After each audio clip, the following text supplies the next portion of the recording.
Students of class 11th। आज हम लोग सेट के कुछ और ऑपरेशंस को पढ़ेंगे। उसमें से आज का पहला ऑपरेशन है डिफरेंस ऑफ सेट्स।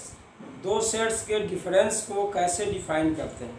तो दो सेट अगर हमारे ए और बी हैं, ए और बी दो सेट हैं, तो उनके डिफरेंस को ए माइनस बी से लिखेंगे और इस ए माइनस बी में वो सारे एलिमेंट्स आते हैं जो ए के एलिमेंट तो हों लेकिन बी के में वो न एग्जिस्ट करते हों। तो उन सारे मतलब ए माइनस बी में हम ए के सारे एलिमेंट को लिखेंगे लेकिन उस एलिमेंट्स को नहीं लिखेंगे जो बी में होगा। ये डिफिनीशन में आपके यहाँ पे बताया गया है कि difference of the set A and B is the set of elements which belongs to A but not to B। दो सेट ए और बी का डिफरेंस एक ऐसा सेट होता है जिसमें ऐसे एलिमेंट्स बिलोंग करते हैं जो सेट ए के हो लेकिन बी के न हो। It is denoted by A minus B and read as A minus B. Difference of दो सेट के लिए ए माइनस बी का यूज करते हैं, इसको ए माइनस बी से पढ़ते हैं और इसको हम ऐसे मैथमेटिकल फॉर्म में लिख सकते हैं A minus B is equal to X such that X is an element of A and X not element of B. अब इस चीज को जो कहा जा रहा है इस एग्जांपल से हम समझ सकते हैं। यहाँ पे ए के एलिमेंट्स 1 2 3 4 5 हैं और सेट बी के एलिमेंट 2 4 6 और 8 हैं। अगर हम ए माइनस बी यहाँ पे लिखना चाहते हैं तो ए के सारे एलिमेंट्स लिखे जाएंगे लेकिन ए के वे एलिमेंट्स नहीं लिखे जाएंगे जो बी में हो। तो ए के दो एलिमेंट 3 2 और 4 बी में है, तो इस ए के 2 और 4 को छोड़ करके बाकी 1 3 5 को हम ए माइनस बी में लिखेंगे। ऐसे बी माइनस ए जब लेंगे तो बी के सारे एलिमेंट लिखे जाएंगे लेकिन वो एलिमेंट नहीं लिखे जाएंगे बी के जो इसमें हों। इसका मतलब बी में हमारे ये बी के जो 2 और 4 एलिमेंट्स हैं जो ए में बिलोंग्स करते हैं तो बी के एलिमेंट 6 और 8 लिखेंगे। तो ये हमारा ए माइनस बी मिला और ये हमारा बी माइनस से मिला अकॉर्डिंग टू डिफिनीशन है। एग्जाम्पल आपके पास है। दूसरा चीज आता है आपका कम्प्लीमेंट ऑफ ए सेट। तो कम्प्लीमेंट ऑफ द सेट को हम ए कोई हमारा सेट है तो इसके कॉम्प्लीमेंट्स को ए डैश से लिखते हैं, लेकिन इस ये कम्प्लीमेंट ऑफ द सेट भी एक तरह का डिफरेंस ऑफ द सेट है। लेकिन किसका डिफरेंस? ए का कोई यूनिवर्सल सेट हो, यो ए का यूनिवर्सल सेट से ए को माइनस करते हैं तो जो बचा वो ए का कॉम्प्लीमेंट होता है। जैसे यहाँ पे let U be universal set and A is a subset of U. हमारा यू यूनिवर्सल सेट है और ए इस यू का सबसेट है। Then complement of A is denoted by A dash where A dash is equal to U minus A। A dash जो complement है उसको U minus A लिखेंगे। A dash is equal to X such that X belonging to this universal set but X not belonging to A। अब इसको इस example से समझेंगे कि let U is equal to 1 2 3 4 5 6 7 8 9 10 is your universal set and A is equal to 1 3 5 7 8 it is another set. आप देखते हैं कि ए के सारे एलिमेंट्स इस यूनिवर्सल सेट में है, इसलिए यू को हम ए का सुपर सेट ये यूनिवर्सल सेट कहेंगे और ये इसका सबसेट है। ए डैश निकालना तो यू माइनस ए निकालेंगे। यू ए माइनस ए का मतलब यू के सारे एलिमेंट लिखे जाएंगे लेकिन जो ए से कॉमन हो उसको नहीं लिखे जाएंगे। तो आपके 1 3 5 7 9 1 3 5 7 9 को छोड़ करके बाकी जो एलिमेंट्स बचेंगे ए डैश में आएंगे। तो ये हमारा ए डैश यू माइनस ए 2 4 6 8 और 10 हो जाएगा।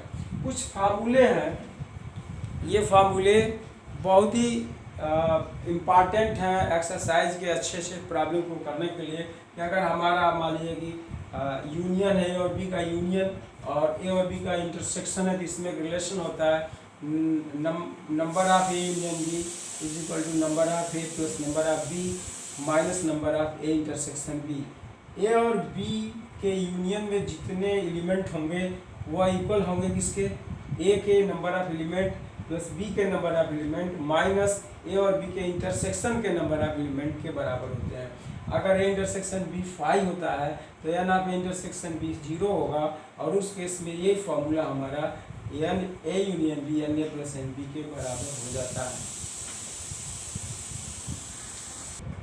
स्टूडेंट्स, हम लोग जो ऑपरेशन ऑफ सेट्स पढ़ रहे थे और उसमें आप लोगों ने कॉम्प्लीमेंट पढ़ा, डिफरेंस पढ़ा, फिर इसके बाद कुछ फार्मूलेज पढ़े। उसके बाद एक चीज़ और हम लोगों को यहाँ पढ़ना है, intervals as subset of R. Real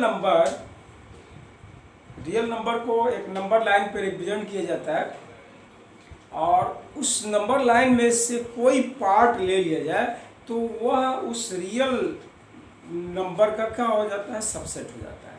तो हम उस इंटरवल को देखेंगे। इंटरवल का मतलब दो पॉइंट्स के बीच का डिस्टेंस लेके दो पॉइंट के बीच के नंबर्स को कंसीडर करेंगे। तो इंटरवल्स हमारे दो तरह के होते हैं तो इंटरवल्स मेनली दो तरह के, एक तो क्लोज इंटरवल होता है और एक ओपन इंटरवल होता है। और उसी का थोड़ा सा और आगे जाते हैं तो हाफ ओपन इंटरवल होता है, चाहे वो लेफ्ट से ओपन हो या राइट से ओपन हो, तो उसको बाद में देखा जाएगा। पहले यहाँ से इंटरवल के बारे में देखेंगे। Let A and B are two element of real number and A is less than B, then the set of real numbers y such that y is belonging between a and b, y is greater than a and less than b is called an open interval and it is denoted by ab। हमारा कोई real number r है जिसके elements a और b हैं, और a हमारा इस b से छोटा है। तो कोई भी नंबर्स का हम सेट ले लें, रियल नंबर्स का सेट ले लें y, इस तरह से हो कि ये y इस a और b के बीच में बिलोंग्स करे, y की वैल्यू इससे बड़ी हो b से छोटी हो, तो हम इसको ओपन इंटरवल कहेंगे और इसको a और b से डिनोट्स करेंगे। मतलब y की जो भी वैल्यू लेनी है a से बड़ा लेना है, b से छोटा लेना है, वो a के इक्वल ले लेना है, b के इक्वल ले लेना है, इन दोनों के बीच की वैल्यू लेनी है। All the points between a and b, open interval को हम स्मॉलर ब्रैकेट में ऑर्डर पेयर के फॉर्म में लिखते हैं। इसका मतलब हम सारे रियल नंबर में a से b के सारे पॉइंट्स को लेंगे, लेकिन a और b को छोड़ करके बाकी पॉइंट्स को कंसीडर करेंगे। और एक दूसरे तरह का इंटरवल जो क्लोज इंटरवल होता है, जब इसमें y की वैल्यू a के बराबर भी लिया जाए और b के बराबर भी लिया जाए तो उस इंटरवल को क्लोज इंटरवल कहेंगे। All the points between a and b belongs to the open interval a, इसमें बिलोंग करेंगे, लेकिन but a and b themselves do not belongs to this interval। मतलब ओपन इंटरवल अगर यह है तो a और b के सारे पॉइंट्स बिलोंग करेंगे और b के बीच के सारे पॉइंट्स इसमें बिलोंग करेंगे, लेकिन a और b उसमें नहीं रहेगा, उनको छोड़ करके बाकी अंदर के सारे पॉइंट्स इसमें बिलोंग करेंगे ओपन इंटरवल में। फिर आगे है the interval which contains the end points also is called the closed interval and it is denoted by order pair a b। हम जब क्लोज इंटरवल होता है तो उसको बड़े स्क्वायर ब्रैकेट में लिखते हैं, और इसमें ओपन इंटरवल जो हमारा बन रहा था, जो a और b को छोड़ करके लिया जा रहा था, a और b को भी कंसीडर कर लेंगे तो यही ओपन इंटरवल क्लोज इंटरवल हो जाएगा। जैसे यहाँ पे हम डिफाइन कर रहे हैं, x ऐसा एलिमेंट होगा कि x a के इक्वल और a से बड़ा भी हो सकता है, b के इक्वल b से बड़ा हो सकता है, इसमें a और b दोनों को कंसीडर किया गया है, इसलिए वो इंटरवल a और b इसको क्लोज्ड माना जाएगा। अब इसके बाद कुछ इसके शार्ट इंटरवल, जैसे ये जो हाफ क्लोज है, हाफ ओपन है, ये भी हाफ क्लोज हाफ ओपन है, ये लेफ्ट से क्लोज है, ये राइट से क्लोज है, तो इसको भी हम ओपन ही कहेंगे।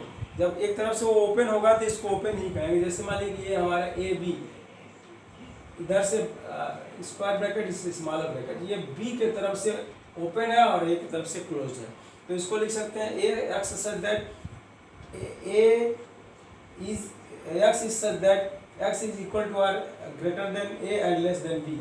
मतलब बी के टर्म को, बी के पॉइंट को छोड़ करके बाकी बी से आगे आकर के ए तक के सारे पॉइंट इसमें लिए जाएंगे।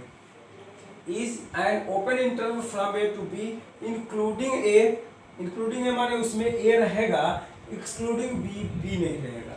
और ऐसे ही अगर ये ओपन इंटरवल लेते हैं जो लेफ्ट से ओपन है, तो इसमें ऐसे रहेगा such that x is less than और equal to B but x is greater than a। इसका मतलब ये हुआ कि ये भी एक ओपन इंटरवल a से b तक है, लेकिन इसमें इस इंटरवल में ये b इंक्लूडेड है, a एक्सक्लूडेड है। इस चीज़ को आपको इन दोनों को, इनको सबको, इन दोनों को ऐसे दिखाया जाएगा। जैसे मान लीजिए कि ओपन इंटरवल है, रियल नंबर लाइन पे ये पॉइंट ए है, पॉइंट बी है, इसमें ए और बी को छोड़ करके अंदर के यहाँ से सारे पॉइंट्स लिए जाए तो ये ओपन इंटरवल होगा, और इस ए और बी को भी ले लिया जाए तो ये क्लोज इंटरवल होगा। इस तरह से आपके रियल नंबर में जो इंटरवल जो सबसेट होता है आर को, उसको रिप्रेजेंट किया गया है।